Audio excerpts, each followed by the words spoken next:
Good morning students. Today we will discuss about allotropic forms of carbon.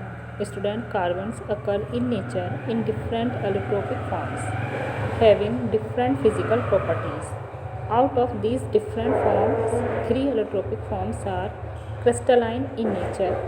These are diamond, graphite and fullerenes.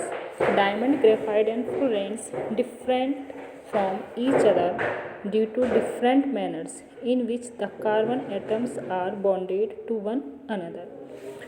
First form है आपकी diamond. In diamond each carbon atom is covalently bonded to four other carbon atoms arranged tetrahedrally forming a rigged three-dimensional network structure.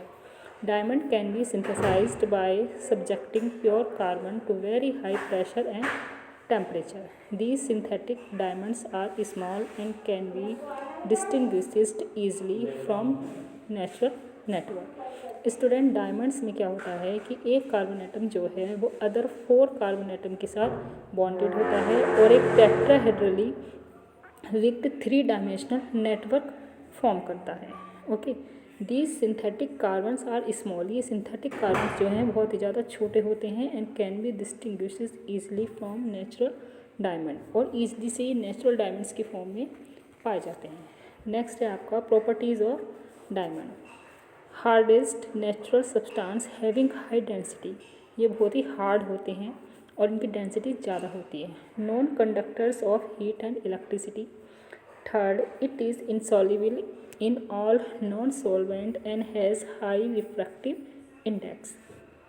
Fourth, it has no effect of air on it but when heated in air at 900 degree Celsius it burns to give CO2. Okay, next form है आपकी graphite. In a graphite each carbon atom is bonded to three other carbon atoms in the same plane having a hexagonal Aries. Graphite structures is formed by the hexagonal arrays being placed in layers one above the other and are held together by weak van der Waals force of attraction. Graphite में students क्या होता है कि एक carbon atom जो है वो three other carbon atom के साथ बॉन्डेड होता है और एक ही सेम प्लेन में एक प्लेन हेक्सागोनल की स्ट्रक्चर बनाए हुए होते हैं, जैसे कि आपका यहाँ पर डायग्राम में शो है. ठीक है, और ये जो ईच लेयर होती है वो एक दूसरे से बॉन्डेड नहीं होती है. इनमें के बीच में केवल फोर्स ऑफ अट्रैक्शंस होता है, weak van der Waals force of attractions. Okay, next है आपका properties of graphite. It is soft and slippery having lesser density than diamond. ये सॉफ्ट और स्लिपरी होते हैं. It is a good conductor of heat and electricity. ये heat के good conductor और heat के भी गुड कंडक्टर होते हैं. It is insoluble in all common solvent. सभी में ये इंसॉल्युबल होते हैं. It burn in air at 700 to 800 degree Celsius to give carbon dioxide. As a result of different structures, diamond and graphite have quite different physical property, although their chemical properties are same. ठीक है, इन दोनों की जो हमारी diamond और graphite होते हैं इनकी फिजिकल प्रॉपर्टीज़ तो हमारी डिफरेंट होती है, लेकिन अधिकतर केमिकल प्रॉपर्टीज़ सेम होती हैं. Diamond is the hardest substance while graphite is smooth and slippery. Graphite is also a very good conductor of electricity due to the presence of free mobile electrons. जो हमारा graphite होता है वो heat और electricity का good conductor होता है, क्योंकि इसमें जो आपके फ्री इलेक्ट्रॉन्स पाए जाते हैं जो चार्ज को कैरी करते हैं, इलेक्ट्रिसिटी को कैरी करते हैं. जबकि डायमंड जो है वो पुअर कंडक्टर होता है because it is left with no free और मोबाइल इलेक्ट्रॉन्स, क्योंकि यहाँ पर कोई फ्री या मोबाइल इलेक्ट्रॉन्स नहीं होते हैं. नेक्स्ट है आपकी fullerenes.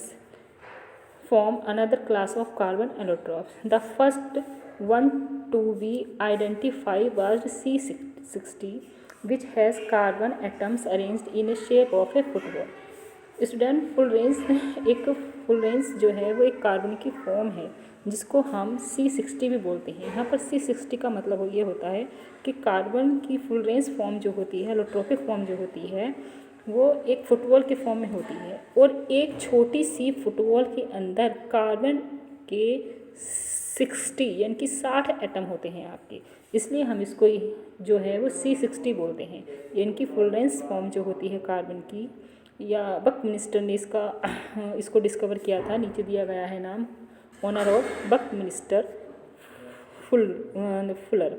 तो बकमिंस्टर तो फुल रेंज जो इसकी एलोट्रोपिक फॉर्म होती है वो एक छोटी सी फुटबॉल शेप की होती है और इस छोटी सी फुटबॉल में कार्बन के आपके 60 एटम होते हैं। ठीक है, नेक्स्ट है इसकी fullerenes can be prepared by any of 2 method. हम इसको 2 तरीके से बनाते हैं। First by vaporising graphite with the help of laser. ठीक है, हम ग्रेफाइट को वेपोराइज कर सकते हैं लेज़र की हेल्प से। By heating a graphite rod in an atmosphere of the helium with the help of a electricity. Next है fullerenes are likely to be use in near future as a superconductor and semiconductors के रूप में use किया जा सकता है, lubricants and catalyst के रूप में यूज़ किया जाता है, electric wires and to reinforce plastic के रूप में यूज़ किया जाता है, and a possible treatment for AIDS के रूप में यूज़ किया जाता है। ये बकमिंस्टर की एक स्ट्रक्चर है। यहाँ पर ये एक छोटा सा कार्बन एटम है, कार्बन एटम्स की एक फुटबॉल है, फुटबॉल शेप की स्ट्रक्चर है। इस फुटबॉल शेप में आपके कार्बन के 60 एटम होते हैं, इसलिए इसको C60 बोला जाता है। ओके, नेक्स्ट है आपका यहाँ पर एक नोट पॉइंट दिया गया है। नोट पॉइंट में एलोट्रोपिक फॉर्म्स क्या होती हैं या एलोट्रोप्स क्या होती हैं, इसकी डेफिनेशन है।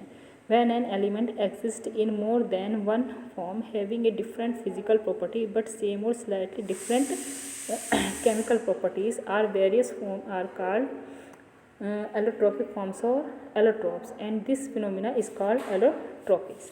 नेक्स्ट है आपका हाइड्रोकार्बन्स क्या होते हैं। The covalent compounds of carbon and hydrogen are called hydrocarbons. Example है methane, ethane, benzene, ethene, ethyne etcetera. क्योंकि ये कंपाउंड जो हैं वो आपके हाइड्रोजन और कार्बन से मिलकर बने हुए होते हैं, इसलिए इनको हाइड्रोकार्बन्स कहा जाता है। नेक्स्ट में आपका क्लासिफिकेशन ऑफ हाइड्रोकार्बन्स दिया है कि हाइड्रोकार्बन्स को किस किस क्लास में डिवाइड किया गया है। Hydrocarbons divided into 2 types, open chain और एलिफेटिक और एसाइक्लिक हाइड्रोकार्बन्स। नेक्स्ट डिवाइडेड है क्लोज चेन और साइक्लिक और रिंग हाइड्रोकार्बन्स। एलिफेटिक और एसाइक्लिक को 2 टाइप्स में डिवाइड किया गया है, सैचुरेटेड और अनसैचुरेटेड। उसके बाद सैचुरेटेड और अनसैचुरेटेड को डिवाइड किया गया है एल्कीन्स और एल्काइंस में।